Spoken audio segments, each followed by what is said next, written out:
Et quand vous avez un type comme Pete Hegseth, alors je vais vous dire un truc qui est un peu vulgaire, et pourtant c'est un diplomate qui me l'a dit, en me disant, mais vous comprenez, Pete Hegseth, quand il parle dans les conférences de presse, etc., on a l'impression qu'il a un orgasme. Bon. C'est-à-dire que si vous voulez, il est tellement... Et Trump vient de dire, ce type est formidable, c'est un gars solide, etc.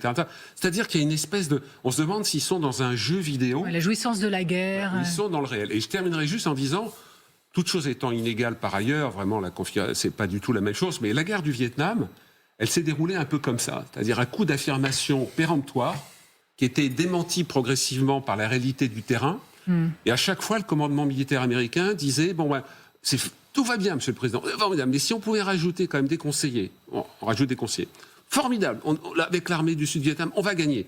Enfin, si on pouvait avoir un contingent au sol, ça va. Et bon, alors je dis, c'est pas la même configuration, ça va pas durer 20 ans, etc. Voilà. Mais l'hubris et le mensonge, c'est ce qui avait miné George Bush, la politique de George Bush, qui, après avoir vaincu l'Irak, s'était installé en disant la paix est là.